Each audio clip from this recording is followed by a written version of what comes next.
14 दिसंबर 2024 के बाबा के अनमोल मधुर महावाक्य सुनेंगे। आज की मुरली में बाबा कहे, बच्चे, माया पर विजय प्राप्त करने के लिए मैंने तुम्हें 2 तीक्ष्ण बाण दिए हैं, जिस बाण के प्रयोग से ही माया पर सहजता से विजय प्राप्त कर सकेंगे। और वो 2 तीक्ष्ण बाण है मन मना भव मध्याजी भव।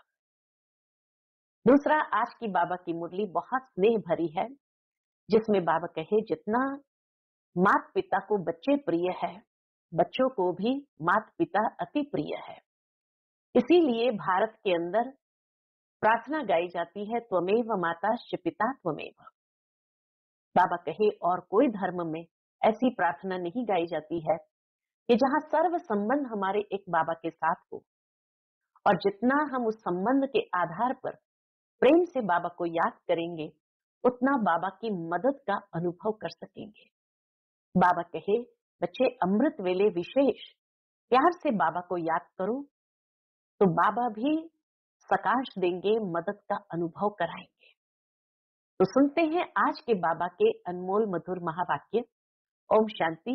मीठे बच्चे, तुम्हारे पास मन मना भव और मध्याजी भव के तीक्ष्ण बाण है। इन्हीं बाणों से तुम माया पर विजय प्राप्त कर सकते हो।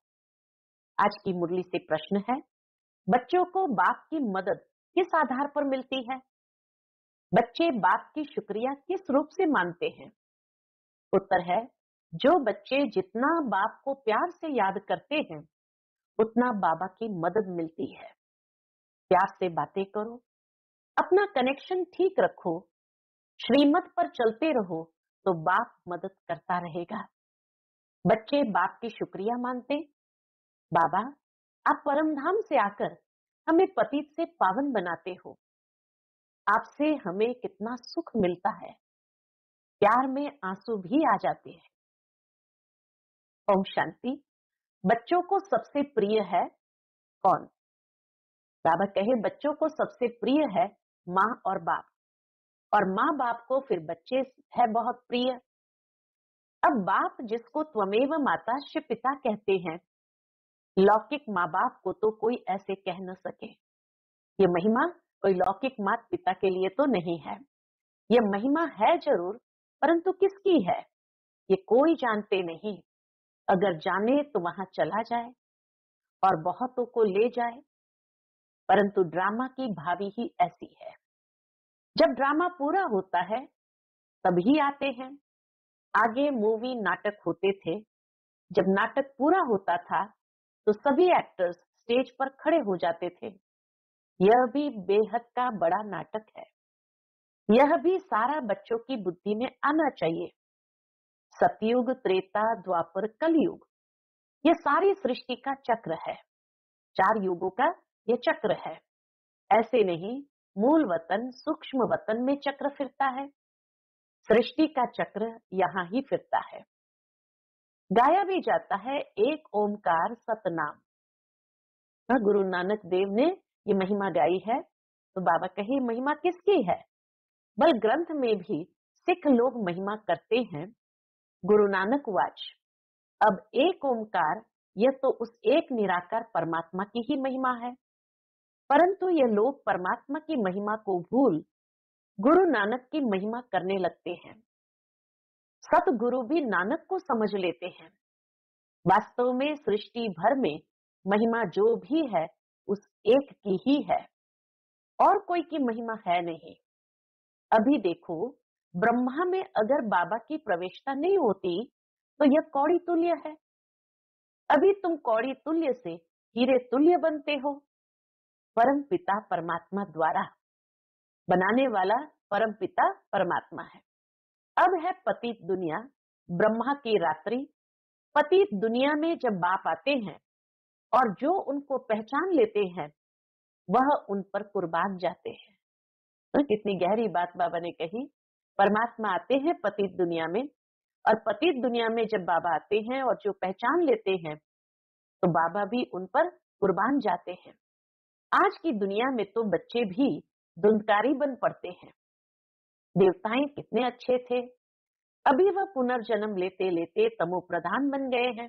सन्यासी भी पहले बहुत अच्छे थे, पवित्र थे, भारत को मदद देते थे। भारत में अगर पवित्रता न हो तो काम चिता पर जल जाए। सतयुग में काम कटारी होती नहीं, इस कलयुग में सब काम चिता के कांटों पर बैठे हुए हैं। सतयुग में तो ऐसे नहीं कहेंगे, वहां ये पॉइजन होता नहीं। कहते हैं ना, अमृत छोड़ विष काहे को खाए। विकारी को ही पतित कहा जाता है। आजकल मनुष्य तो देखो 10-12 बच्चे पैदा करते रहते हैं, कोई कायदा ही नहीं रहा है। सतयुग में जब बच्चा पैदा होता है तो पहले से ही साक्षात्कार होता है। शरीर छोड़ने के पहले भी साक्षात्कार होता है कि हम यह शरीर छोड़ जाकर बच्चा बनूंगा, और एक बच्चा ही होता है, जास्ती नहीं। लॉ मुजब चलता है। सतयुग त्रेता में सब कुछ सृष्टि के नियम के हिसाब से चलता है, लॉ मुजब चलता है। वृद्धि तो होनी है जरूर, परंतु वहां विकार होता नहीं। बहुत पूछते हैं, तब वहां पैदाइश कैसे होती है? बोलना चाहिए, वहां योग बल से सब काम होता है। योग बल से ही हम सृष्टि की राजाई लेते हैं। बाहुबल से सृष्टि की राजाई नहीं मिल सकती है। बाबा ने समझाया है, अगर क्रिश्चियन लोग आपस में मिल जाए तो सारी सृष्टि का राज्य ले सकते हैं, परंतु परंतु क्या, परंतु आपस में मिलेंगे नहीं। क्यों? लॉ नहीं कहता है, ये भी सृष्टि का नियम नहीं कि वो एक हो जाए। इसलिए दो बिल्ले आपस में लड़ते हैं तो माखन तुम बच्चों को मिल जाता है। श्री कृष्ण के मुख में माखन दिखाया है, ये सृष्टि रूपी माखन है। बेहद का बाप कहते हैं, यह योग बल की लड़ाई शास्त्रों में गाई हुई है, बाहुबल की नहीं। उन्होंने फिर हिंसक लड़ाई शास्त्रों में दिखा दी है, उनसे अपना कोई संबंध नहीं है। पांडवों कौरवों की लड़ाई है नहीं। ये अनेक धर्म 5000 वर्ष पहले भी थे जो आपस में लड़कर विनाश हुए। पांडवों ने देवी देवता धर्म की स्थापना की, पांडवों ने ही देवी देवता धर्म की स्थापना की। यह है योग बल, जिससे सृष्टि का राज्य मिलता है। माया जीत जगत जीत बनते हैं। सतयुग में माया रावण होता नहीं, वहां थोड़ी रावण का भूत बनाकर जलाएंगे। भूत मना उसका चित्र, तो बाबा कहे भूत कैसे कैसे बनाते हैं। ऐसा कोई दैत्य व असुर होता ही नहीं। यह भी नहीं समझते 5 विकार स्त्री के हैं और 5 विकार पुरुष के हैं, उनको मिलाकर 10 शीश वाला रावण बना देते हैं। जैसे विष्णु को भी 4 भुजाएं देते हैं। मनुष्य तो ये कॉमन बात भी समझते नहीं है, बड़ा रावण बनाकर जलाते हैं। मोस्ट बिलवेड बच्चों को अभी बेहद का बाप समझाते हैं। बाप को बच्चे हमेशा नंबरवार प्यारे होते हैं। कोई तो मोस्ट बिलवेड भी है तो कोई कम प्यारे भी है। जितना जो बच्चे प्यार से बाबा को याद करते हैं, या जितना बच्चों को प्यार होता है, उतना ही बाबा के प्यार को वो खींच सकते हैं। बाकी भगवान कभी कोई भेदभाव नहीं करता। भगवान का प्यार हर एक के लिए एक समान है, लेकिन जो जितना खींच सके अपनी अवस्था अपने प्यार के हिसाब से। तो इसीलिए बाबा कहे कोई तो मोस्ट बिलवेड भी है तो कोई कम प्यारे भी है। जितना सिकिलधा बच्चा होगा उतना जास्ती लव होगा।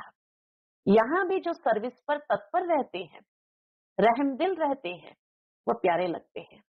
बाबा को हमेशा सर्विसेबल बच्चे बहुत प्यारे लगते हैं, जिनके अंदर रहम की भावना है। भक्ति मार्ग में रहम मांगते हैं ना, खुदा रहम करो, मर्सी ऑन मी, परंतु ड्रामा को कोई जानते ही नहीं है। जब बहुत तमो प्रधान बन जाते हैं, तभी बाबा का प्रोग्राम है आने का। बाबा बीच में आ नहीं सकता है, बाबा का प्रोग्राम आने का है जब बहुत तमो प्रधान बन जाते हैं। ऐसे नहीं, ईश्वर जो चाहे कर सकते हैं या जब चाहे तब आ सकते हैं। अगर ऐसी शक्ति होती तो फिर इतनी गाली क्यों मिले? बाबा कहे मैं पहले ही आ जाता। वनवास क्यों मिले? ये बातें बड़ी गुप्त है। श्री कृष्ण को तो गाली मिल न सके। कहते हैं भगवान ये नहीं कर सकता, परंतु विनाश तो होना ही है। फिर बचाने की तो बात ही नहीं। ये कहते हैं ना, भगवान बचाता क्यों नहीं है? तो बाबा कहे विनाश तो होना ही है, बचाने की बात ही नहीं। सभी को वापस ले जाना है। स्थापना विनाश कराते हैं तो जरूर भगवान होगा ना। परम पिता परमात्मा स्थापना करते हैं। किसकी? इसकी स्थापना करते। मुख्य बात पूछो ही यह कि गीता का भगवान कौन। सारी दुनिया इसमें मूंझी हुई है। उन्होंने तो मनुष्य का नाम डाल दिया है। आदि सनातन देवी देवता धर्म की स्थापना तो भगवान बिगर कोई कर नहीं सकता। फिर तुम कैसे कहते हो श्री कृष्ण गीता का भगवान है? विनाश और स्थापना कराना किसका काम है? गीता के भगवान को भूल गीता को ही खंडन कर दिया है। ये बड़े से बड़ी भूल है। दूसरा, फिर जगन्नाथपुरी में देवताओं के बड़े गंदे चित्र बनाए हैं। गवर्नमेंट की मना है गंदे चित्र रखने की, तो इस पर समझाना चाहिए। इन मंदिरों पर कोई की बुद्धि में ये बातें आती नहीं है। ये बातें बाप ही बैठ समझाते हैं। देखो बच्चियां कितना प्रतिज्ञा पत्र भी लिखती है, खून से भी लिखती है। एक कथा भी है ना, श्री कृष्ण को खून निकला तो द्रौपदी ने अपना चीर फाड़ कर बांध दिया। ये लव है ना, द्रौपदी का श्री कृष्ण के लिए प्रेम है ना। तुम्हारा लव है शिव बाबा के साथ। इनका यानी ब्रह्मा का खून निकल सकता है, इनको दुख हो सकता है, लेकिन शिव बाबा को कभी दुख नहीं हो सकता, क्योंकि उनको अपना शरीर तो है नहीं। श्री कृष्ण को अगर कुछ लगे तो दुख होगा ना, तो उनको फिर परमात्मा कैसे कह सकते? बाबा कहते मैं तो दुख सुख से न्यारा हूँ। हाँ, बच्चों को आकर सदा सुखी बनाता हूँ। बाबा आकर बच्चों को सदा सुखी बनाते हैं। सदा शिव गाया जाता है। सदा शिव सुख देने वाला कहते हैं। सदा सुख देने वाला शिव बाबा कहते हैं। क्या कहते हैं? मेरे मीठे मीठे सिकिलदे बच्चे जो सपूत है, ज्ञान धारण कर पवित्र रहते हैं, सच्चे योगी और ज्ञानी रहते हैं, वह मुझे प्यारे लगते हैं। लौकिक बाप के पास भी कोई अच्छे कोई बुरे बच्चे होते हैं। कोई कुल को कलंक लगाने वाले निकल पड़ते हैं, बहुत गंदे बन जाते हैं। यहाँ भी ऐसे है। आश्चर्यवत बच्चा बनंती सुनंती कथंती फिर फारगती देवंती, इसलिए ही निश्चय पत्र लिखवाया जाता है। तो वह लिखत फिर सामने दी जाएगी। ब्लड से भी लिख कर देते हैं, ब्लड से लिखकर प्रतिज्ञा करते हैं। आजकल तो कसम भी उठवाते हैं, परंतु वह है झूठा कसम। ईश्वर को हाजिर नाजिर जानना अर्थात यह भी ईश्वर है। मैं भी ईश्वर कसम उठाता हूँ। बाबा कहते हैं वो जैसे कहते हैं ईश्वर को हाजिर नाजिर जानना, तो यह भी ईश्वर है। मैं भी ईश्वर कसम उठाता हूँ। बाप कहते हैं अभी तुम प्रैक्टिकल में हाजिर नाजिर जानते हो। बाबा इन आंखों रूपी खिड़कियों से देखते हैं। ये पराया शरीर है, लोन पर लिया है। बाबा किराएदार है। शिव बाबा ब्रह्मा बाबा के तन को लोन पर लेते हैं, तो शिव बाबा किराएदार है। मकान को काम में लाया जाता है ना, तो बाबा कहते हैं मैं ये तन काम में लाता हूँ। बाबा इन खिड़कियों से देखते हैं, हाजिर नाजिर है। आत्मा जरूर ऑर्गन से ही काम लेंगी ना। मैं आया हूँ तो जरूर सुनाऊंगा ना। ऑर्गन यूज करते हैं तो जरूर किराया भी देना पड़ेगा ना। बाबा कहे जब मैं ऑर्गन यूज करता हूँ तो मुझे किराया भी देना पड़ेगा। तुम बच्चे इस समय नर्क को स्वर्ग बनाने वाले हो। तुम रोशनी देने वाले, जागृत करने वाले हो, और तो सब कुंभकर्ण की नींद में सोए पड़े हैं। तुम माताएं जगाती हो, स्वर्ग का मालिक बनाती हो। इसमें मेजॉरिटी माताओं की है, इसलिए क्या कहते हैं वंदे मातरम कहा जाता है। भीष्म पितामह आदि को भी तुमने ही बाण मारे हैं। मन मना भव मध्याजी भव का बाण कितना सहज है। इन्हीं बाणों से तुम माया पर भी जीत पा लेते हो। तुम्हें एक बाप की याद, एक की श्रीमत पर ही चलना है। बाप तुम्हें ऐसे श्रेष्ठ कर्म सिखलाते हैं जो 21 जन्म कभी कर्म कूटने की दरकार ही न पड़े। बाबा आकर इतने श्रेष्ठ कर्म हम बच्चों को सिखाते हैं, जो बाबा कहे 21 जन्म कभी कर्म कूटने की दरकार ही न पड़े। तुम एवर हेल्दी एवर वेल्दी बनते हो। अनेक बार तुम स्वर्ग के मालिक बने हो, राज्य लिया है और फिर गंवाया है। तुम ब्राह्मण कुलभूषण ही हीरो हीरोइन का पार्ट बजाते हो। ड्रामा में सबसे उच्च पार्ट तुम बच्चों का है। तो ऐसे उच्च बनाने वाले बाप के साथ बहुत लव चाहिए। बाबा आप कमाल करते हो, न मन न चित। बाबा कहे, बाबा से बातें करो, बाबा आप कमाल करते हो, न मन न चित। हमको थोड़ी पता है, हम सो नारायण थे। बाबा कहते हैं तुम सो नारायण अथवा सो लक्ष्मी देवी देवता थे, फिर पुनर्जन्म लेते लेते क्या बन गए? असुर बन गए हो। अभी फिर पुरुषार्थ कर वर्षा पाओ। जितना जो पुरुषार्थ करते हैं साक्षात्कार होता रहता है। राजयोग एक बाप ने ही सिखलाया था। सच्चा सच्चा सहज राजयोग तो तुम अभी सिखला सकते हो। तुम्हारा फर्ज है बाप का परिचय सबको देना। सभी निधन के बन पड़े हैं। ये बातें भी कल्प पहले वाले फोटो में कोई ही समझेंगे। बाबा ने समझाया है, सारी दुनिया में महान मूर्ख देखना हो तो कहाँ देखो। तो बाबा कहे सारी दुनिया में महान मूर्ख देखना हो तो यहाँ देखो। क्यों बाबा ने कहा ऐसा? बाप जिनसे 21 जन्म का वर्षा मिलता उनको भी फारकती दे देते हैं, तो क्या कहेंगे उनको? यह भी ड्रामा में नूंद है। अभी तुम स्वयं ईश्वर की औलाद हो, फिर देवता क्षत्रिय वैश्य शूद्र की औलाद बनेंगे। अभी आसुरी औलाद से ईश्वरीय संतान बने हो। बाप परमधाम से आकर पतित से पावन बनाते हैं, तो कितना शुक्रिया मानना चाहिए। भक्ति मार्ग में भी शुक्रिया करते रहते हैं, दुख में थोड़ी शुक्रिया मानेंगे। अभी तुमको कितना सुख मिलता है तो बहुत लव होना चाहिए। हम बाप से प्यार से बातें करेंगे तो क्यों नहीं सुनेंगे? कनेक्शन है ना। रात को उठकर बाबा से बातें करनी चाहिए। क्या बातें करनी चाहिए? बाबा अपना अनुभव बतलाते रहते हैं, मैं बहुत याद करता हूँ। ब्रह्मा बाबा भी अपना अनुभव बताते हैं, मैं बहुत याद करता हूँ। बाबा की याद में आंसू भी आ जाते हैं। हम क्या थे, बाबा ने क्या बना दिया है। ततत्वम, तुम भी वह बनते हो।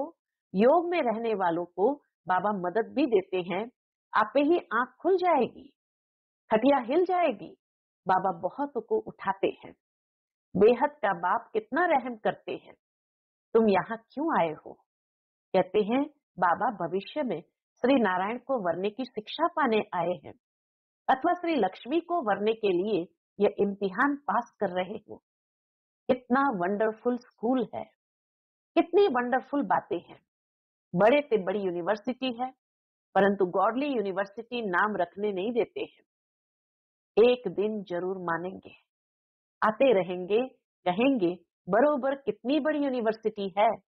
बाबा तो अपने नैनों पर बिठाकर तुमको पढ़ाते हैं, कहते हैं तुमको स्वर्ग में पहुंचा देंगे।